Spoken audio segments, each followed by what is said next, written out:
Salut tout le monde, c'est Luis de VIP pour une nouvelle vidéo. Et aujourd'hui on se retrouve pour un nouveau tutoriel un peu professionnel, hein.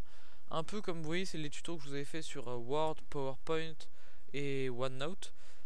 C'est des tutos qui avaient eu pas mal de succès, donc en fait je me rends compte que peut-être que ce qui vous intéresse plutôt que des tutos un peu pour, vous voyez, pas spécialistes, mais vous voyez des gens qui maîtrisent très bien l'ordinateur, c'est plutôt des tutos un peu simples, vous voyez, mais qui aident bien les débutants. Et franchement, il n'y a pas du tout de honte, je trouve, à être débutant, on est tous passés par là un jour.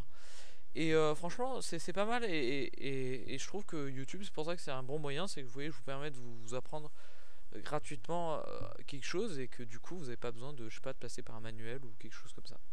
Donc aujourd'hui je vais vous montrer comment travailler à plusieurs sur un même document en ligne. C'est-à-dire que vous voyez, c'est un seul document et vous y travaillez à plusieurs dessus.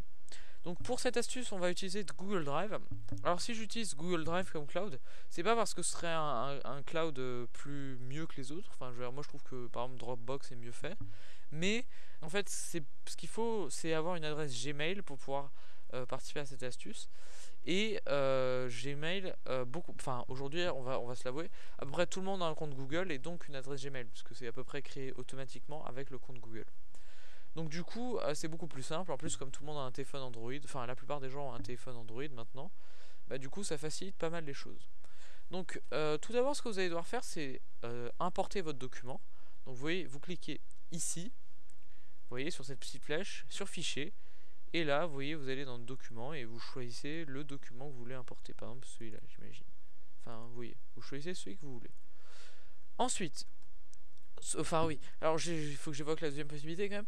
Donc vous pouvez aussi créer un document en ligne sur Google Drive. Moi, je trouve que le désavantage de ce truc, c'est que je crois qu'on ne peut pas le sauvegarder sur son PC. Donc ça, c'est un peu problématique. C'est un peu dommage. Et du coup ça va un peu enfin je suis pas sûr, hein, je suis pas sûr, mais je crois parce que Google c'est un peu que en ligne. Donc du coup voilà, vous pouvez le créer directement. Donc document texte, ça correspond à un document Word, présentation c'est PowerPoint, feuille de calcul c'est Excel, et les deux autres c'est des formats nouveaux. Ensuite, donc voilà, ça, on imagine que ce document là, Toy Story exposé anglais, donc c'est un exposé d'anglais que j'avais à faire l'année dernière, sur un dessin animé, c'est le document que vous devez modifier. Donc ce que vous allez faire, c'est que vous allez cliquer dessus, voilà, comme ça. Et là, vous allez cliquer sur partager. Et vous allez marquer le nom des utilisateurs avec qui vous voulez partager le document. Donc moi j'ai créé une fake adresse, donc je l'ai appelée fedreg29@gmail.com. Donc si vous voulez spammer, vous pouvez, hein. Moi je m'en fiche complètement. Voilà, je crois que c'est comme ça, voilà.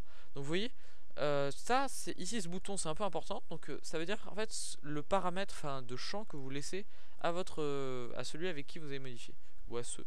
Donc modification, c'est à dire qu'il a tous les droits sur le document, c'est à dire qu'il peut modifier le document lui-même, le titre, enfin à peu près tout. Commentaire, c'est à dire ça c'est un peu pour, oui, imaginez vous devez remettre un peu je sais pas, un rapport à un supérieur, enfin je sais pas, au bureau. Et bah vous voyez, il peut pas le modifier, mais il va émettre des commentaires sur telle et telle chose qui aurait pu être mieux, enfin vous voyez. Donc ça vous laisse quand même une liberté, c'est-à-dire que vous pouvez, c'est votre document, mais la personne a quand même un avis dessus. Et lecture, bah ça c'est que vous pouvez que lire le document, donc ça c'est beaucoup de documents sont mis sur Google Doc comme ça. Ajouter une note, bah c'est une petite indication à propos du document. Bon, moi j'en ai pas besoin parce que c'est juste pour la vidéo, mais voilà quoi, c'est à peu près ça. Et vous allez cliquer sur envoyer. Donc voilà. Donc ce qui va se passer, c'est que maintenant que vous l'avez envoyé, vous allez pouvoir, vous voyez, ici dans cette colonne de droite, vous allez voir en fait, moi comme j'utilise un fake account, je vais rien voir. Mais dans cette colonne de droite, vous allez pouvoir voir quelle modification il a fait. C'est-à-dire qu'il a modifié l'élément. Et voilà, donc c'est vraiment pas très compliqué. Donc vous voyez, c'est vraiment simple. Et voilà, vous voyez, donc c'est ça. Et voilà, donc vous voyez, vous allez pouvoir voir toutes les modifications que chacun des participants a effectuées au document. Et vous allez pouvoir rétablir à une date antérieure en double-cliquant sur le truc. Donc voilà, je crois que c'est à peu près tout pour ce tutoriel. Si ça vous a plu, n'hésitez pas à liker la vidéo ou à la commenter, ou même à vous abonner à la chaîne si vous voulez plus de tutoriels. Moi en tout cas, je vous dis salut et à la prochaine.